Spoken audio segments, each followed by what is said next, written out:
February 17, 2026. ಅಣ್ಣ, ಇವತ್ತು KNN ಮಂಡಿಯಲ್ಲಿ ಯಾವ್ಯಾವ ಟೊಮೆಟೊ ಏನೇನು ರೇಟ್ ಹೋಗಿದೆ ಅಂತ ತಿಳಿಸ್ಕೊಡಿ ಅಣ್ಣ.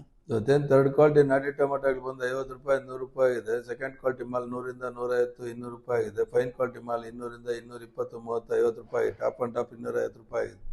ಸೀಡ್ ಬಂದ್ಬಿಟ್ಟು ಥರ್ಡ್ ಕ್ವಾಲಿಟಿ ಮಾಲ್ 150 ರೂಪಾಯಿಂದ 200 ರೂಪಾಯಿ ಇದೆ. ಸೆಕೆಂಡ್ ಕ್ವಾಲಿಟಿ ಮಾಲ್ 200ರಿಂದ 300 ರೂಪಾಯಿ ಇದೆ. ಫೈನ್ ಕ್ವಾಲಿಟಿ ಮಾಲ್ 300ರಿಂದ 360 ರೂಪಾಯಿ ಟಾಪ್ ಆಗಿದೆ. 360 ರೂಪಾಯಿ ಟಾಪ್ ಆಗಿರೋದು, ದಪ್ಪ ಶೈನಿಂಗ್ ಇರೋದು 360 ರೂಪಾಯಿ ಆಗಿದೆ. ವೈಶಾನ್ ಇದೇ ಥರ ಮುಂದುವರಿಯಂತ ಎಲ್ಲ ಲಕ್ಷಣಗಳು ಕಾಣಿಸ್ತಾ ಇದೆ. ಸ್ವಲ್ಪ ಇರೋ ತೋಟಗಳನ್ನ ಚೆನ್ನಾಗಿ ಕಾಪಾಡ್ಕೊಳ್ಳಿ ಅಂತ ಪದೇ ಪದೇ ವಿಡಿಯೋಗಳಲ್ಲಿ ತಿಳಿಸ್ಕೊಡ್ತಾನೆ ಇದ್ದೀನಿ. ಇರೋ ತೋಟ ಕ್ಲೀನಾಗಿ ಕಾಪಾಡ್ಕೊಳ್ಳಿ, ಒಳ್ಳೆ ದುಡ್ಡು ಸಿಗತ್ತೆ ಅಂತ ಹೇಳೋದಕ್ಕೆ ಇಷ್ಟಪಡ್ತೀನಿ.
ರೂಪಾಯಿ